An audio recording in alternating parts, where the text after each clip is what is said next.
Hello and welcome to the Complete Guide to Everything, a podcast about everything. I'm Webb, your host, Tom. And I'm Tim. You might have noticed that I wasn't as loud as I normally am. There are two reasons for that. Because you've become a coward. I've become a coward. I don't.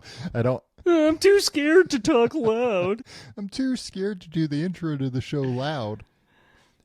I don't have confidence anymore. The two reasons I'm at a house with other people right now. We're recording this remotely. Yeah, we were going to record it in person, but then you were in a bad mood. We were going to record it in person and earlier in the week. And then an hour before we recorded, I was like, I'm sorry. Can we not record it? I've had like an awful day and I'm just in a really bad mood. And like things have just gotten worse since then. But here we are. Oh, great. Cool. Full disclosure, when I received that text message from you, I was like, oh, great. And I think I immediately went to bed. I was like, I was in the worst mood ever, too. Yeah, I don't know why. Somebody's saying I was, like hemming and hawing about Tim's going to be so mad if I cancel. And then afterwards, I was like, Tim was probably so happy when I said, hey, do you want to not do a thing that you thought you were going to have to do tonight? Even if it's a good thing, like even if it's something that I'm really looking forward to, I always welcome somebody else canceling. I mean, it's always a relief when somebody else cancels, even if it's like, hey, I was planning a fun day at Disney World. And then, because you're still, you called me and be like, yeah, we're not going to Disney World. And I'm like, cool, great. Well, because awesome. You're still thinking about like, that's going to be fun and all, but I'm going to have to get there and then I'm going to have to get back.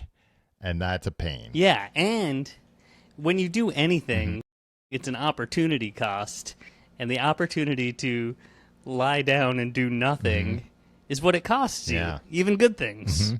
So I think I just like lying down and do nothing. But okay, so you're in a house with other people. Yeah, so that's one of the reasons. But the other reason is that my ears are hurting because I have an ear infection. Weak. Yeah, well, my ears aren't hurting that much. I will tell you. Let me see if it happens again. Tom just took out his air. Tom, what are you doing? You took out one of your AirPods. It screwed up the recording, and then your whole screen froze. Yeah, and I think it's recording again, but I think it did stop recording there for a minute. And the only reason I took out my AirPod was to show you, and it wasn't true this time, but the time before when I took it out, it was covered in blood. From being in my ear. Yeah. Well, if that had happened, that would have been worth it. That would have been worth stopping the recording. Well, but then people would say, "Well, where's the missing minute?" You know, where he took it out and Tim saw it. You know, we just have to rely on Tim's word. What is it? It's more like 3 missing minutes now. We don't need to talk about the Epstein tape. Yeah, but apparently it's more like 3 minutes that are missing from it. Yeah, which I'm is sure that nothing. enough time to choke a man to death and then leave? Who's to say? Anyway, well, that brings us to the topic of tonight's discussion, Tim, urgent care. Wait, we're going right into the topic now? Unless you have other stuff to talk about. I was going to talk about this spikes that I've been lying down on, but maybe I'll save that for the Patreon. Oh, wait a minute. No, I think I got those spikes for my wife as well. Did you? It's like an acupressure mat. Yeah, it's great. Yeah. Does she use it? She does. She hasn't used it in a while now, though. I have to inquire as to why. Is it because it is incredibly painful? Can you hear my son screaming, crying in the background? Just a little bit. Okay. What is he on the mat right now? Or are you making him try? I thought it would relax him. He's been a little rambunctious I don't like lately. this. It hurts. Can you explain what it is for people that might not be aware?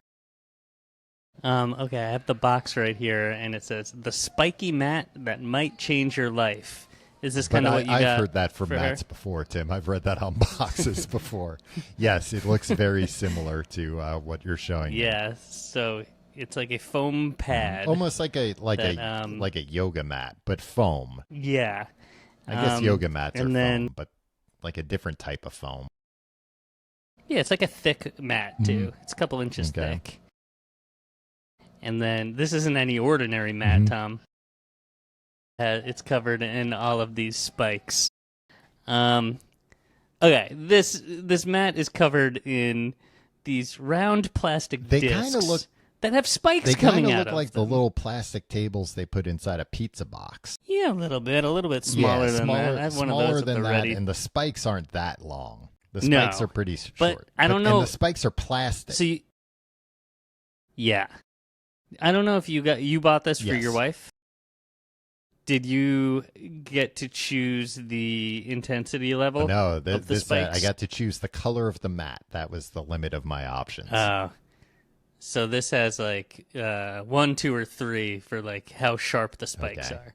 I went with 2. Right. Yeah, split the difference. Because it hurts when you first lie down on it, but then Tom, your whole back gets real hot. But then your whole body I don't get massages. You're a massage guy, right? You like having strangers touch you. No, lot. I haven't. I've had massages in the past, but I actually haven't had a massage in a while. But I don't. Yeah, I don't mind like a stranger touching me. That's fine. Yeah. Nah, I'd rather have spikes in my back to give me roughly the same sensation when it's all over. But honestly, Tom, I stand up after 20 minutes on this thing. I've been doing it every night. Whew. First of all, there's a bunch of dents in my back because of it. Right, so you've got that going for you. My back's all red. Tom, I've never felt better I've never felt more relaxed in my life, or that I can recall. I bet when I was like 7, I was pretty relaxed. What did I have to be stressed about? Yeah, I think it kind of forces you to relax in a way, right? Because like you kind of have to, like if you tense up, it hurts more. Yeah, so you kind of. And I think it is something about like engaging. I don't know, like it sends endorphins or something, or it sends, I don't know, something. We should find some old medieval torture device and rebrand it ourselves as like a way to feel like, are you not feeling so good? Try Tim and Tom's horsehair shirt. It'll boost your immune system and give you antioxidants. Everyone's so soft these days, Tom. Like it can only help. Yeah, or maybe like a cat of 9 tails. Is that what it was called? Like the whips with like 9 things, and people can just whip themselves in the back, and we'll say that helps with something. Yeah, I mean that's pretty much. Yeah, I mean I'm happy to do that. I think what you're thinking of is like bondage gear. Yeah, but I'm thinking bondage gear, but just but like rebranded for wellness. Yeah, I mean we'll source all this stuff from the porno store. We'll go there and dig around through the clearance bin, see what they got, see what we can turn around and rebrand. We'll put it in a nice box that says like this, whip might change your life.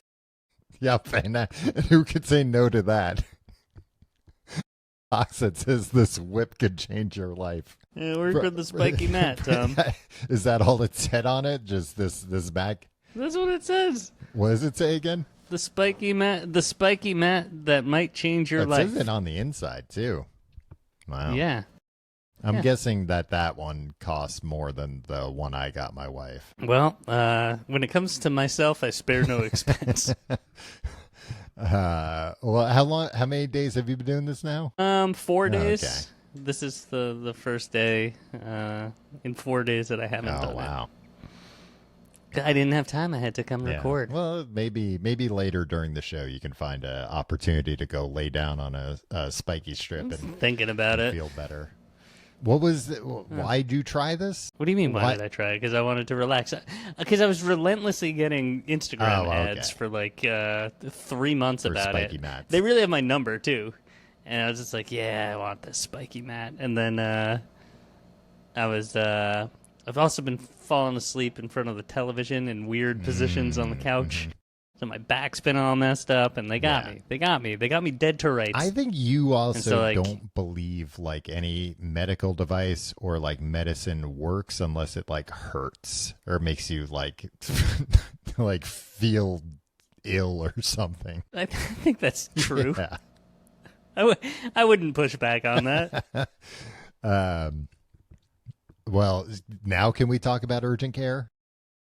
Okay, now we can talk about urgent care. I might need some tips for when I rip open my back on these spikes. Well, I might not have good tips for you, Tim, because the reason why I wanted to do this topic is because I went to an urgent care today while I'm on. Yeah, for a bloody ear. No, not for a bloody ear. The guy made my ear bloody. I'll get to it. The man did that? The doctor. The so-called doctor. But yeah, I'm on like vacation and I had to go to urgent care, and that's always fun having to do that. You know what sucks shit, What? Tom? This happens all the time with us. One of us is on vacation and we wind up in a room in an Airbnb whispering into a microphone over the internet with the other one because neither of us can plan our goddamn lives right. While our in-laws are having fun. You're trying not to say the F word too Yeah, loud. exactly. Oh, I thought you were going to say this happens like we both get like have to go to urgent care during No.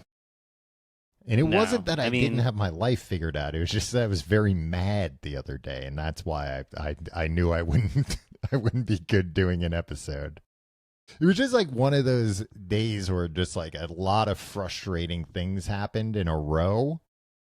Like at a certain point, you're like, this is ridiculous that now this has happened after this. And I was just, very mad at everything. And right. I mean, that's the way I do the show every week. I know, and so, I didn't want to take it out on no you. sympathy from me. I see how you take all your frustrations out on me every week. Oh, I'm such a bully. Oh, I'm Tom. I get bullied by the little guy all the time. I wanted to, draw a line in the sand and say, not me. I'll cancel the show. I'll ruin my vacation, goddammit. If that's what it means to not take out my bad day on Tim.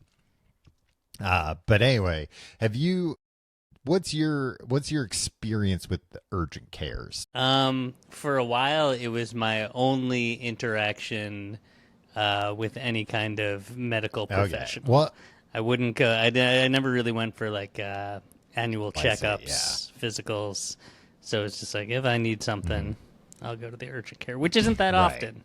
Well, I'm maybe skipping ahead a little bit. I should explain what an urgent care is because I'm thinking people like outside the U.S. might be like, what the hell are they talking about? Like, what's an urgent care? Why wouldn't you just go see like a doctor if you're not well? Why wouldn't you go to hospital?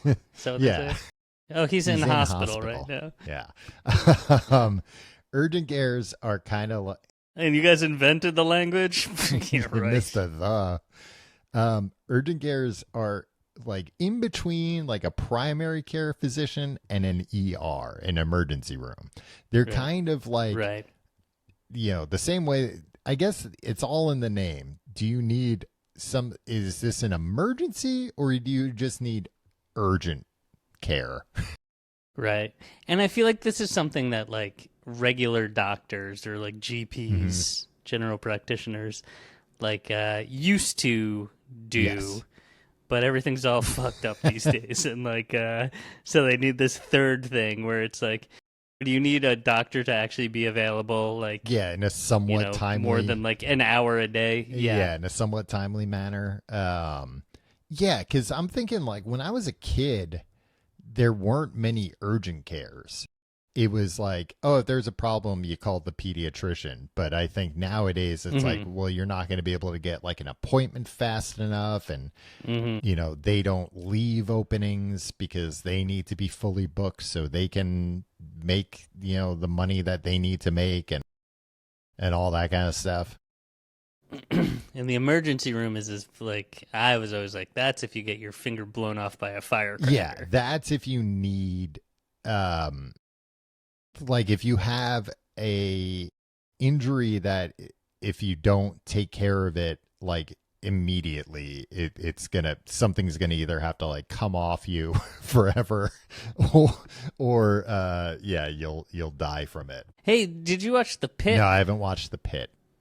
You should watch The Pit. It's not about an urgent care, so it's not relevant to this conversation. So I withdraw the question.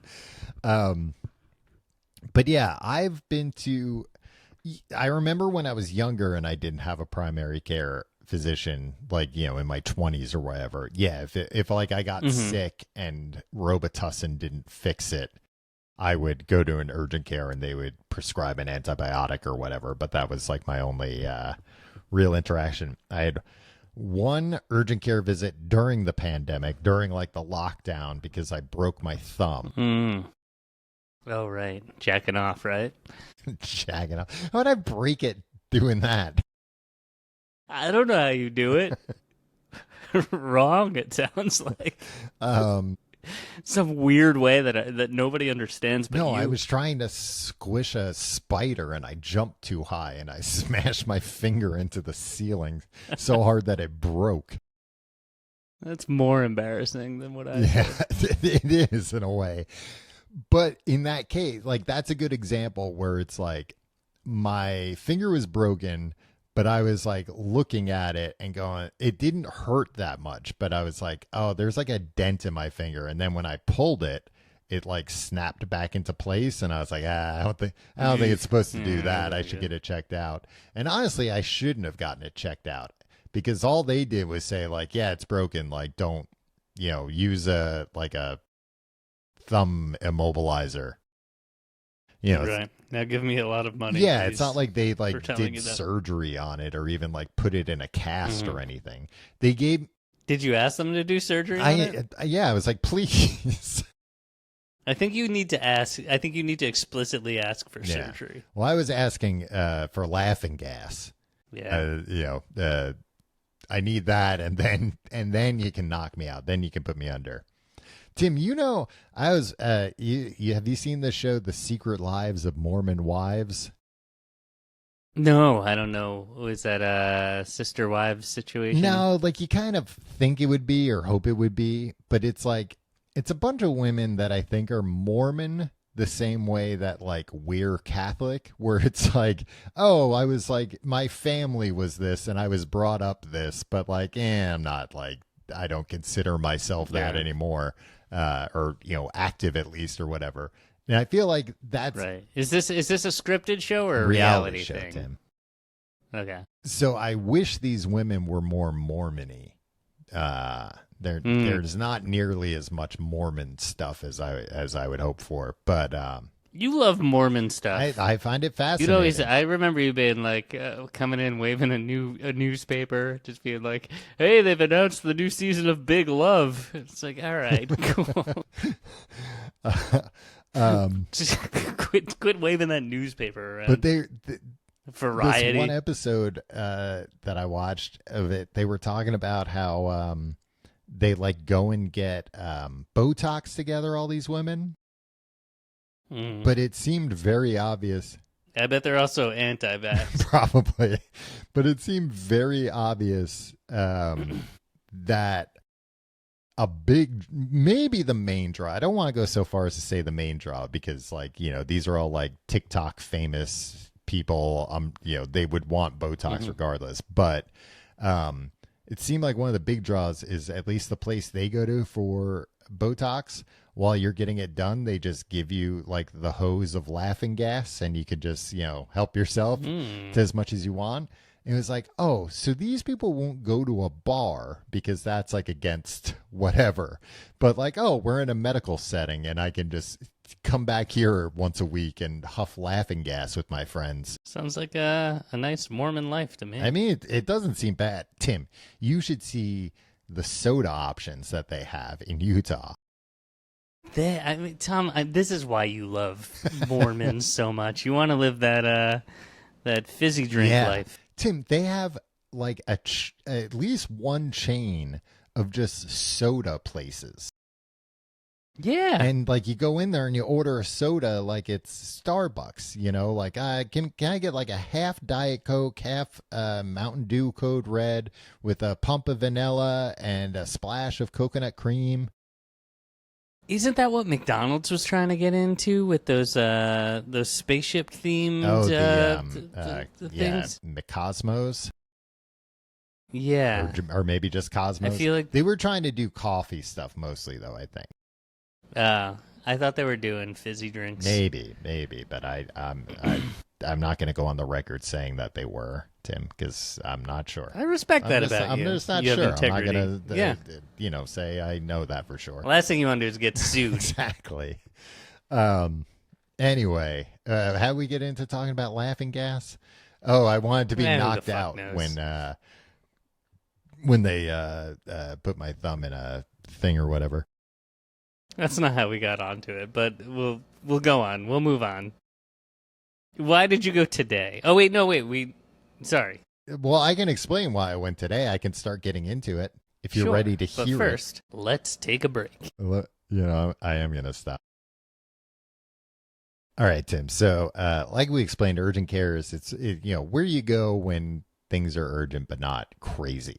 So that was my situation where for the past 2 weeks, maybe my ears. Oh, so you let this go for a very long time. Yes, my ear, especially my left ear, was just very clogged, and I have waxy ears. Mm-hmm. So I knew we were roommates. I've seen Q-tips in the bathroom garbage before. Yeah. So I was like, oh, that's what's going on here. But then I made a cruise, and it's like, oh, I have to. Someone came over one time and used our bathroom. I'm not going to name names. And she came out and she was like, Tim, are those your Q-tips in the garbage in there? And I was like, no, I think you're probably referring to Tom. She's like, Tom should see a doctor about this. This is not. Is this somebody that can't be right? Was this somebody who's maybe guest hosted this show in the past?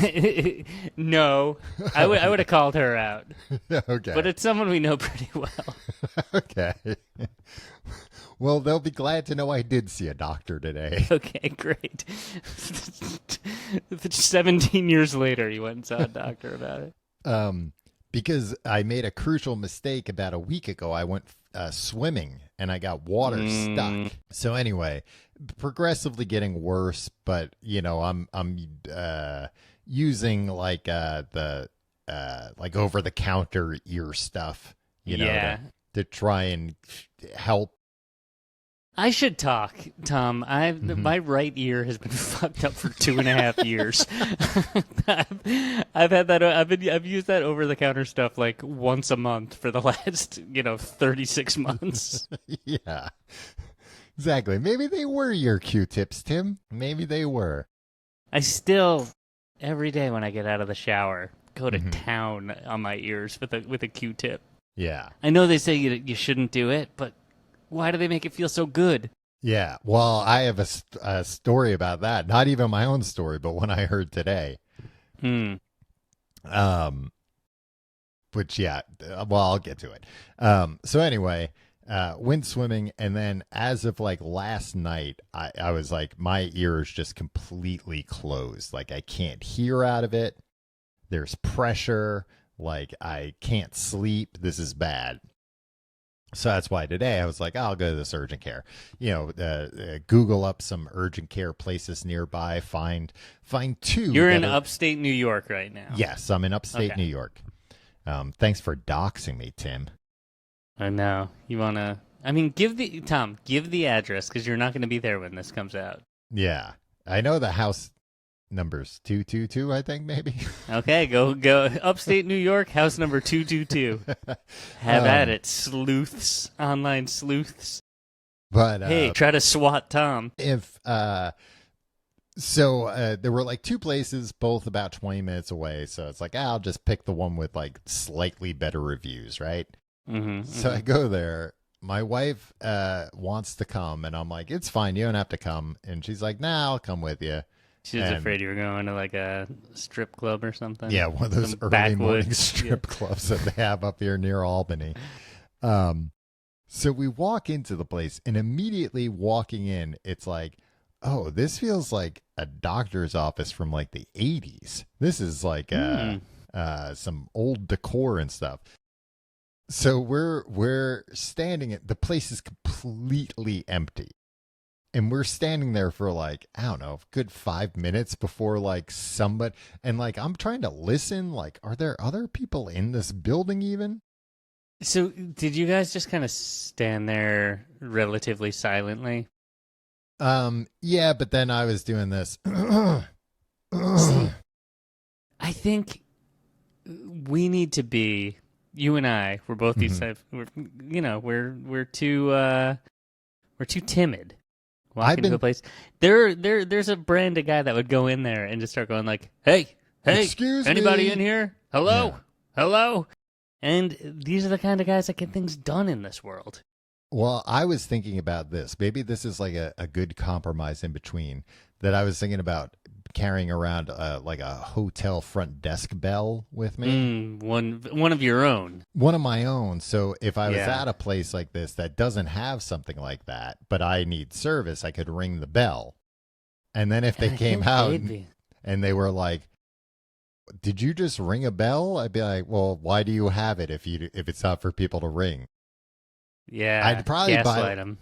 You're crazy. I'd buy a bunch of them so that I could leave it there. Yeah, and I would just insist, like, I don't know what to tell you. This bell was here. You put here. A bell out. I rang the bell. What do you want from me? Oh, we didn't put this bell out. Oh, well, who did? Somebody just brought this bell from home and left it here? Come on. What kind of maniac would do that? That's a great idea. Then they'd have to go back to the security footage and come out and show me. Like, sir, it's right here. You clearly should brought also this do bell. the thing that like the Joker and his henchmen do whenever, like put shaving cream over the lens of any security cameras. Just as a general rule whenever you enter anywhere. Yeah, or spray paint, that's like a more permanent option. Yeah. Well, I could do that. Just in case you need to use the bell. Yeah. And then once I use the bell, I could say, well, first things first, I think something's wrong with all your cameras here. It looks like somebody sprayed them with shaving cream. Second, I've been waiting here for 5 minutes before I finally relented and rang the bell. So nobody was in there. And then finally a lady came out. A lady came out from like, I think she was standing like right around a corner just listening, hoping we would go away. I don't blame her. People coming in with their problems. She's getting paid either way. Yeah. So she comes out, and I hate situations like this, and it was exacerbated by the fact that I can only hear out of one ear. When you're talking to somebody who has like a very thick accent and you can't understand what they're saying, and after you like ask them to repeat themselves more than once, you're like, well, now I'm being racist. So you just have to say, okay. I'm just gonna say, yeah, okay. She right, like I explained to her what the problem is, and she just goes like, do you have insurance? And I'm like, yeah. She goes, oh. Like that was the wrong answer. Bad thing? Ooh. And then she just started asking like multiple questions about the insurance. And I almost said like, do you just not want me here? Is that what's like, you seem like I almost said that because that was like kind of the vibe I was getting. Like, are you you're like trying to find some technicality to not see us? But anyway, eventually it seems like she was trying to tell us like just pay the non-insurance price and then try and get reimbursed. She didn't want to do paperwork. Is that what it was? I think it's more that like, look, if you have insurance and it's a high deductible, and we charge it to insurance, it's going to be expensive. Like you'd be better off just paying without insurance and then submitting that to your insurance. I don't know. Also, it was confusing. I was like, thank you for the like. I think you should be in the power position there and just be like, look, I don't understand what you're telling me, so I'm gonna hand you my insurance card. You're gonna type some stuff in. And later you're going to tell me how much I need to pay. And then that's how it's going to work. Yeah, I might have to pay more. But I'm not running this scam with you, lady. No, but it's also like this whole thing where she was scamming you. She wanted you to leave. And she's like, oh, you know what? Do the thing that we're like, I don't have to do anything. I'll just take your cash and give you a receipt. And then you go fucking figure it out with your insurance company instead of me doing that. I mean, that was definitely kind of part of it, especially because then they like charged me before I was seen. And I was like, well, wait a minute. Like, I've never had to like pay first. Yeah. Like, but anyway, so she's like, the doctor. Then She saw you, a big city guy, coming into their upstate New York office, and she's like, "Oh, what's the scam here? What's this flim flam artist here for? It's fast talking city boy." And I think also, there were so many weird things going on. So we get done with this, like I pay and everything, and then she's like, "Okay, have a seat," and then she calls the doctor on the phone. So the doctor's not there. Meanwhile, I've already paid. And then she's like, "This is a good scam." What if he's like, "Yeah, nah." She goes like, the doctor's going to be here in like 10 to 15 minutes. And I'm like, okay, whatever. What can I do? That's weird and that sucks. Maybe you should have called him first. So then like 10, 15 minutes goes by and there's no doctor. And now, I don't know, like 20 minutes later, she's on the phone again. And she goes, "I'm on the phone with the doctor right now. He said he's going to be here in 10 to 15 minutes. And I'm like, okay. And then she talks to him for a little bit. And then she goes, "He wants to talk to you." Mind you, I'm not a patient at this place. So I get up, take her cell phone, and I'm like, "Hello?" And he goes, "Hi, I'm the doctor. I'm going to be there in 10 to 15 minutes.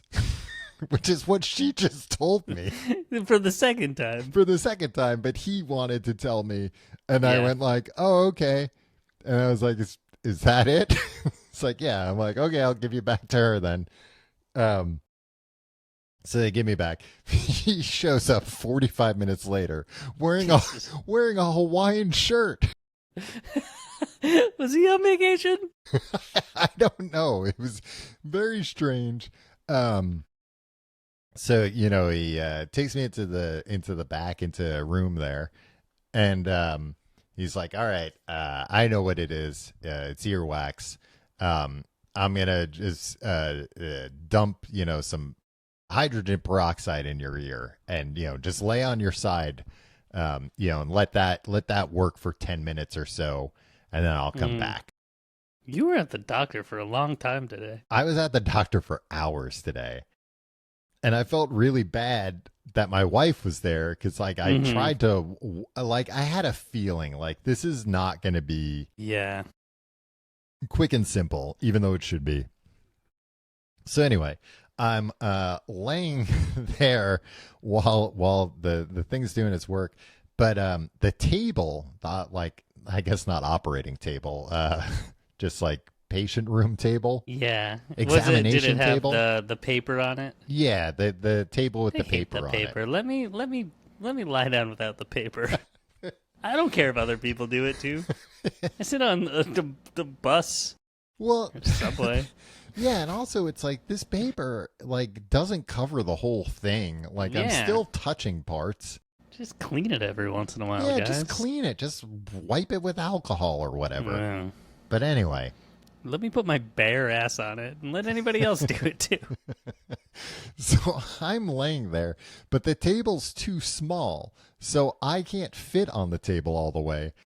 So I'm curled up, like in a fetal position almost, on the table. Meanwhile, for whatever reason, this place does not close any doors, any of the patient, like, room doors. So out of nowhere, this just, like, random nurse comes in. And she sees me lying on my side, and she goes, "Aw, honey, are you not feeling good?" Did she think you were 5 years old? Because to her, it looked like I was just curled up in the fetal position on the exam table waiting for the doctor. And I mean, that's nice of her. I guess, but it was very patronizing the way she said it. Like, I would have preferred to just not say anything. But she was the one actually later that was telling me about how she had to go to a ear, nose, and throat doctor once because she was Q-tipping her ears and she coughed and it like jabbed into her ear. Yeah. And then she said when she went to this guy, all the guy did was rip the scab off her eardrum, which hurt even more. Ugh.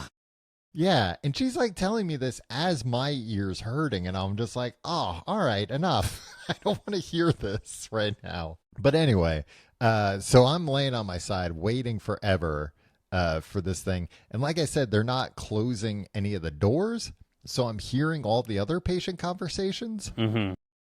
And the patient next to me is explaining to the doctor that I'm trying to think of how much information I want to give here, but he was prescribed. Are you afraid of violating HIPAA? I am afraid of. They made me sign a bunch of papers, but basically, this guy was prescribed something that was a narcotic. Mm.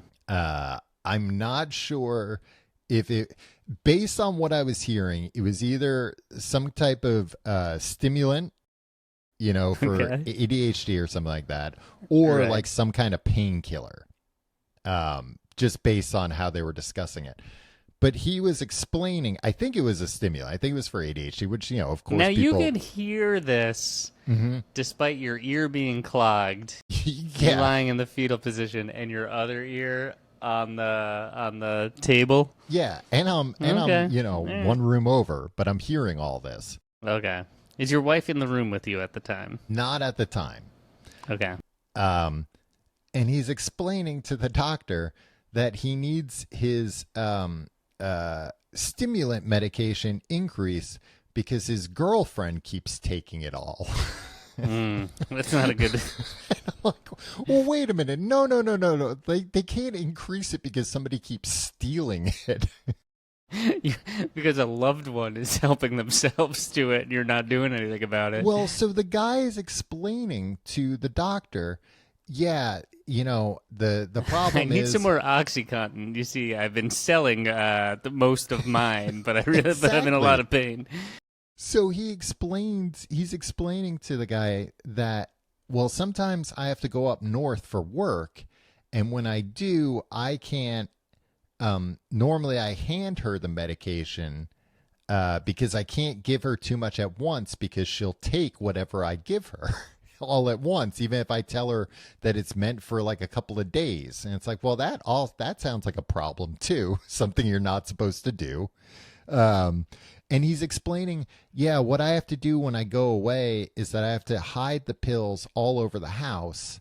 And then I'll tell her one at a time where the pills are, so that Wait, she. But they're not even her pills. They're not even her pills. They're his pills. Man. And the doctor's. You shouldn't tell the doctor this. Well, the doctor goes, are there problems at home? And he goes, no, nothing like that. And that was the extent of the. And then he doubled the guy's prescription. Hey, it's a compelling story, Tom. I'm sold. And he's telling the doctor, he's like, oh, thank you. I really appreciate this. You know, and I told my girlfriend, you know, these things, they don't, you know, it's not like there's just an infinite supply of these. Like, you know, if I tell you you can only take 2 a day, you can only take 2 a day. It's like, again, he's explaining this to the doctor who's not prescribing them to this woman. And he's not even saying like, well, hey, no, you have to, these are narcotics. Like, and you're telling me she's taking 2? It sounds like a potentially dangerous situation that she's abusing drugs that aren't prescribed to her. And maybe the solution isn't to double your dosage. The doctor in the Hawaiian shirt fulfilled the man's request. Yeah. Well, and then even he's like, well, I'll prescribe you extended release. And he's like, no, those ones don't feel as good. And it's like, again, I think these are like red flag things when people say this, like, well, no, they're not for you to feel good. You understand that, right? Tom, you understand what happened to you today, right? You went to a medical facility that exists to write fraudulent prescriptions to weirdos and addicts, and anybody in the area knew, like, oh, that's not a real doctor's office, and you tried to get actual medical care there, and they did a bad job because he doesn't know how. Yes, exactly. Yeah. So I see him walk by. Now I've been laying there. It was supposed to be 10 minutes. I've been laying there for like 20 minutes. He walks by the room, glances at me and goes, "Oh, shit." And then comes in like, "Oh, I forgot about him." This fucking guy, I don't know. Someone was here. Did he ask you what pills you needed? So, well, I'll get to that later. He, the peroxide's been in there, and then they have like a big syringe, and they fill that with like warm water, and they flush your ear out. And, there's like a little basin to catch everything that comes out. And first he like takes like the cotton swab out of my ear because I was like sitting up at that point. And he like shows me how gross it is. And I'm like, right, got it. I mean, I like that. If somebody's going to take a bunch of gross shit out of my ear, show it to me. It's like, I guess that's true. But he kept showing it to me. And then like he was showing me stuff sometimes. And I'm just like kind of like, I'm not impressed. Like, I can feel this. This is going to be a big hunk. Like, what you're showing me is small potatoes. But anyway, does it again. At some point, my wife does come back because she's allowed to just wander around where all the patients are. Well, she like left to like go get a coffee or something. And she said she came back and a woman came out and Laura was the only one in the waiting room. And the woman came out and went, "Brenda?" And Laura just like shook her head like, "No." And the woman goes, "Okay." And then she walked away. And then Laura said she stopped halfway, turned around and went, "Who are you?" to her. Good question. And she's like, "Oh, I'm here with my husband. He's in the back." And she goes, "Oh, you can go back there." And so she just wanders back and finds me, which, was better because then I wasn't by myself. And then this guy, we had to do this like multiple times and it was just not working. And then he finally like uses like a scraper type thing to do it. I don't like the sound of this. Yeah. Tim, it hurts so bad. Like, it felt like somebody put a plunger on the side of my head and just started going to town. Did like you tell him that it hurt a lot, or were you putting on a Yeah, I told him by going, "Ah," as he was doing it. It hurt. It almost made me gag because it was like I could feel it because it's all, your ears and throat are connected. Yeah. So like all of a sudden I'm like, I think I'm going to puke because of this. The strangest feeling. And my eyes immediately started watering, like it hurt. And then cried like a baby. Yeah. And then he's like, "All right, like, but then he shows me what he got out and it was disgusting. But then he's like, that's cool. That's the best part. But then he's like, "All right, now, like, switch sides. We'll do the other ear because you've already been here so long. We might as well." And then I noticed while I'm laying there that blood's coming out of my first ear. So I like bring that up and he's like, "Oh yeah, sometimes your ears get scratched when you use that tool." I'm like, "Well, I mean, I think what you mean is you scratch my ear." But like, it was fine, whatever, blood coming out of my ear. What's the worst thing that could happen? Could you hear a lot better? At first, but then like it kind of came back because then it was revealed that I also had an ear infection. And then he prescribed me antibiotics and he like told me what he was going to give me. And then when he wrote out the prescription, he was like, I prescribed you this instead. It's stronger stuff. It's kind of like, all right, do I need stronger stuff? I threw in some for your wife as well. Exactly. And hey, Doc, how about also a little something to take the edge off? um, where it was just kind of like, okay, I appreciate, but like, if I don't need a super strong antibiotic, and this is like gonna make me like feel bad, like if this is gonna like hurt my stomach as a result, I don't know. I don't. Please prescribe the appropriate strength antibiotic. Don't give me a stronger one. Just I think it was honestly like he felt bad that I was there for so long. So he was like, you know what? I'll make it up to you. I'll give you the top of the line antibiotics. And then I found out the reason why he wasn't there in the first. He was at the office, but he left because his sprinklers weren't going off like they should at home. So he had to like go fiddle with his sprinkler system. Jeez. I don't know. So sounds like a lot of fun. No, it wasn't. It sucked. It took a long time and it hurt, and it was just very, very strange. The thing is, that does suck. Mm-hmm. And it seems like you didn't even solve your problems. No, but potentially made them worse. Yeah. But at least so he sounds like a bad doctor. But when I go to the urgent care, I never see a doctor. A nurse comes in, takes some vitals. A different nurse comes in, takes other vitals. A third nurse comes in and asks if they took my blood pressure. And it's like, yeah, they did. And then a physician's assistant comes in. It's like, hi, I'm a physician's assistant.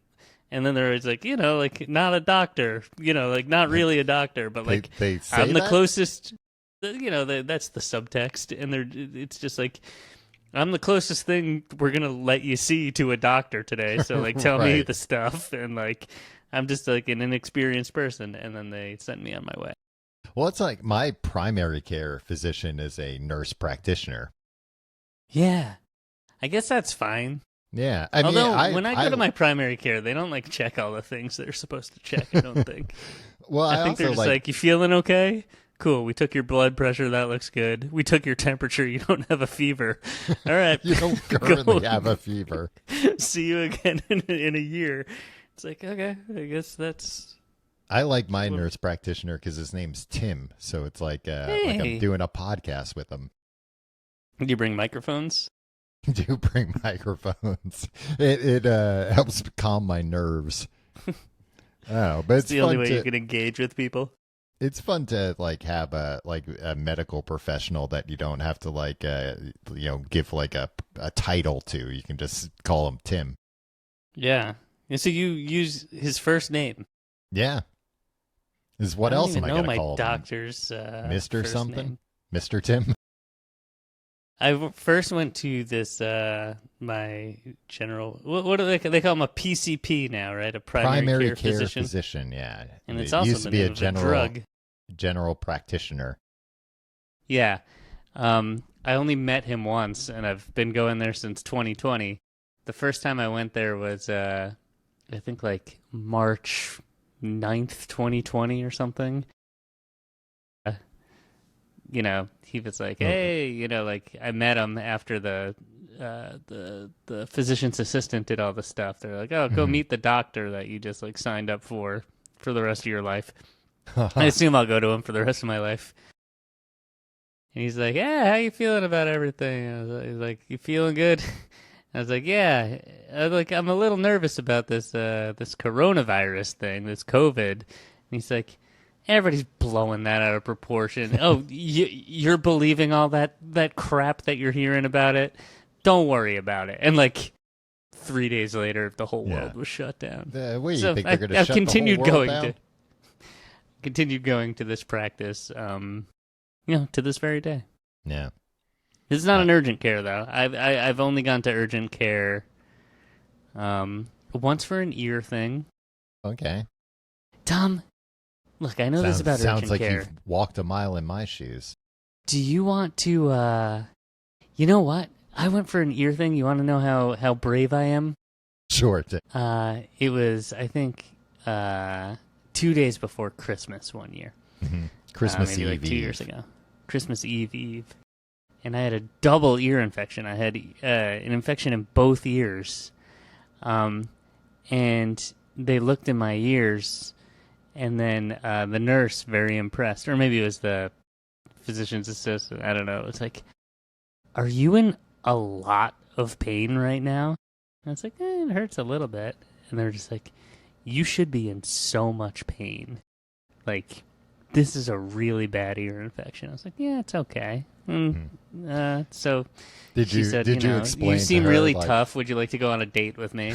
And I was Wow. like, no, I'm married. But that's flattering. You didn't explain to her. It's not so much that I'm tough; it's that I'll let things go. Well, yeah. If something requires, urgent care like, for me, action for me to fix, I'll let that keep going until it's bad. Yeah, that's how I use urgent care when it's like when something has become urgent when it shouldn't have. Yeah. And it's been pretty effective. But do you want to go to the same ENT guy? I feel like I should Tom, I got a lead on a really good ear, nose, and throat guy. Oh, really? Somebody years ago, it's like, if you ever need a good ENT, here's the person. Use my name, you'll get in. Oh, what makes them really good? I don't know. Does he give out like narcotics if you want them? Probably. I don't know. But it seems like you got a guy for that. Even if you tell them that your girlfriend's stealing them, so that's why you need more of them. But don't you think having somebody who knows what they're doing with your ears, going in and cleaning them all out? Yeah, because this guy definitely did not really seem like he knew what he was doing. And also, I had my ears cleaned out once a long time ago, I remember, and they had like a machine that did it. Mm-hmm. And I'd rather, in most cases, I'd rather a machine do something than a man scraping it out. Yeah. Yeah. That machine didn't make my ear bleed and then tell me that it's fine. Yeah. But I was reading about urgent care, and it is a relatively new phenomenon or invention. When did it come about, Tom? First started appearing in the United States in the 1970s.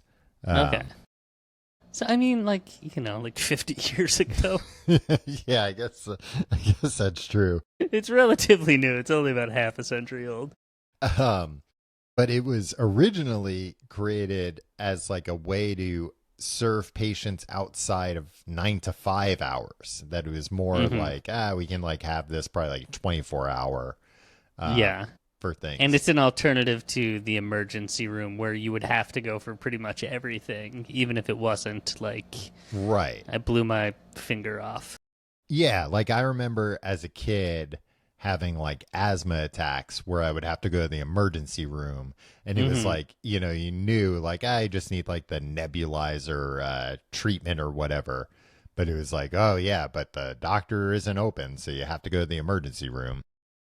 Did you or anybody in your family ever call it what my mom calls it, which is the doc in the box? Yes. Yeah. Everyone, I feel over a certain age refers to it as doc in the box. Yeah. Which was, I read, in the early days, these clinics were often given the slightly derogatory nickname doc in a box because they were frequently located in strip malls and focused on speed and convenience. That was this place. I thought this place would be good because it was in between a tattoo parlor and a Pokemon card shop. Ooh. That, it must be a pretty good doctor's office. Did your wife bring you to the Pokemon card shop as a treat afterwards since you were such a good boy? I told her that I should get some kind of a treat afterwards for being so good at the doctors. But yeah, they were meant to solve two problems: ER overcrowding with non-emergency cases, which, like we were saying, was the case because there just wasn't any place else to go, and difficulty in patients getting same-day appointments with their regular doctors. There are now 14,000 urgent care centers in the U.S. And the whole outside of 9 to 5, I just looked it up, the urgent care that I go to, it's true to their word. They're open from 8 to 6. Yeah, outside of normal working hours. Yeah. But a couple of things here. The first is that there is no single strict federal regulation defining an urgent care center. The Urgent Care Association offers accreditation to centers that meet high standards, but it's voluntary. So basically, like any type of place, I guess, can call themselves an urgent care center. Okay. I mean, I'm not against that. I mean, if they have doctors there, what if they don't, though? You. So you can Where's call it the an line? Urgent care, and it's just like, nah, we have it's got regular guys. Got a car mechanic and a butcher. No, like guys like me and you, like we'll I don't know, we'll help like people with no skills. Yeah, we'll help like Google your symptoms for you or something. That's fine. Do they let us write the scripts? I mean, who would let us? The government? I guess you can. The government? Right now. You I don't can do think whatever so. You want. Yeah, they're asleep. I don't think so, but I think this guy would have sold me. They just gotta get you one of those pads. I think this guy would have sold me one of those pads if I had asked. Yeah. So we can at least use that to like bootstrap the thing. You know what happened, Tom? He didn't live 45 minutes. The guy lives 10 minutes tops from his office. The lady at the front desk called this doctor, Tom. It was like, there's a man and his wife was her here. Husband. Oh, the plot thickens. Yeah. But like, he was he also, when he came, I forgot to mention, he came in he came into my room, my patient room, wearing a Hawaiian shirt and drinking a Monster Energy drink. That's what you want to see a doctor drinking. Pure poison. And he was an older guy too. Like it wasn't like, he was, did a kickflip on his way in. But Tom, so he got this call from his wife. It was like, there's a man here who urgently needs to see you. He's like, all right, I'll be there 10, 15 minutes.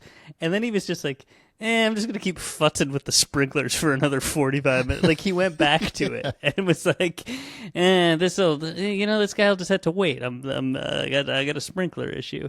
The nerve of this guy. Yeah. He was like, worst case scenario, if this takes longer than I was expecting, I'll just ask her to put him on the phone and I'll explain to him myself that it's going to be 10 to 15 minutes. Man, smartest move that lady ever did was getting you to pay up front because you definitely, would have just left at some point if they hadn't already charged me. Yeah, it's also, you ever have like situations like this where somebody is like repeatedly telling you like it's going to be like 10 to 15 minutes. It's going to be, and like after the third time you're like, it's not going to be 10 to 15 minutes. Just don't tell me that anymore. If it's going to be 10 minutes, that's fine. I'll just wait 10 minutes. But the way you keep telling me it's going to be 10 minutes, 10 minutes, it's not. And it wasn't. Also, a large and growing percentage of urgent cares, Tim, are owned by private equity firms. That's cool. That's I think the most efficient and best way to run. That's probably the way for people. those services to get better once they have access to private equity. Yeah, they're really good at making sure that everybody is well served. Yes, that's their first thing. Other common things seen at not private equity, at urgent care: colds, the flu, UTIs, sprains, fractures, minor cuts that need stitches, and rashes. They can do stitches there, huh? Yeah, I think they can do. I feel like I've heard people who have gone there to get stitches, and it sounds like they have like a threshold where it's like if something's going to take like 5 stitches or less or 10 stitches or less, they'll do it there, but otherwise they'll send you to the ER. Yeah, and there's been a lot, from my understanding, of innovation in kind of stitch technology where it's just like, we basically just have we tape it all together now. Well, glue, Yeah, glue is good. You can use glue to close up. You can use super glue like in a pinch to if like you need to not heal, but like close a wound. But yeah, I think they have some kind of like medical super glue that they can use nowadays. Seems cool. You know, maybe I'll start. Maybe I'll cut myself to see what kind of technology they have at my urgent care. Well, have you seen they have these and to see if I can feel anything. These classes, stop the bleed classes, where like they teach you like how to stop like somebody who's like bleeding a lot, like in an emergency. No, I haven't seen these. It's basically like not a new, but I guess like a companion thing to like a CPR class, like something like that. Like, oh, learn CPR, you could save a life one day. Is this because of all the horrific mass shootings in basically in society? Yeah, that like, oh, your odds of like coming across somebody bleeding out are tremendously higher than they used to be. Like, take this class and learn like a few, because that's like right now, if like, somebody had, or I wouldn't know, I'd be like a tourniquet, but I don't really know when you should do a tourniquet. That means. Yeah. And I remember when I was a lifeguard, I had to get first aid certified, and they definitely like taught us what to do when somebody was like bleeding a lot. But I don't know any of that stuff anymore. Yeah. They told us like what to do if like somebody was in shock. I don't know. I couldn't tell you. Maybe we should take a stop the bleed class together, Tom. Yeah. On the same day, we'll go for our ENT appointment. Yeah, we should start just taking more classes together and going to the doctor together more. I'd like to know CPR. When you learned CPR and you were a lifeguard, did anybody ever trick you into kissing them by pretending to drown? No. Well, we had masks. Like in the Sandlot, there was no like little boy that was like, "Oh, I'm gonna pretend to drown so Tom will kiss me." No, we had masks that presumably to prevent exactly that type of situation, so you could put that over somebody so that they couldn't try to kiss you.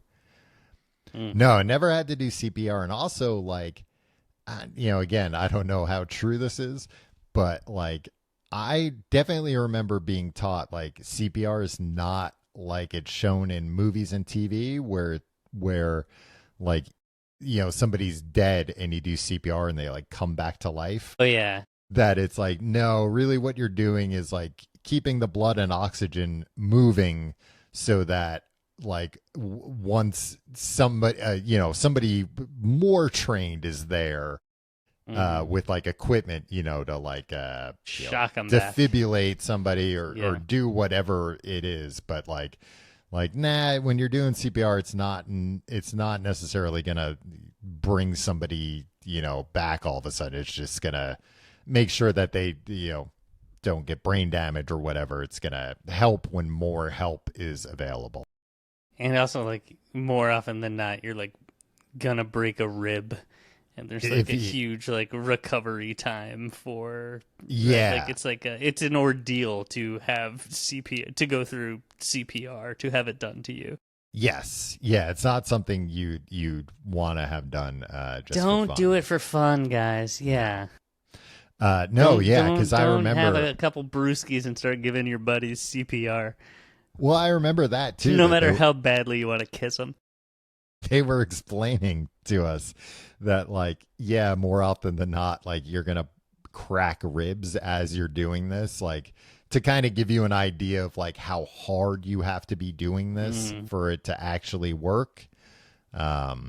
Which like, I'm glad they tell you that ahead of time, because I would definitely stop once I heard something break in someone while I was like trying to save their life. I'd be like, oh no, I definitely made it worse.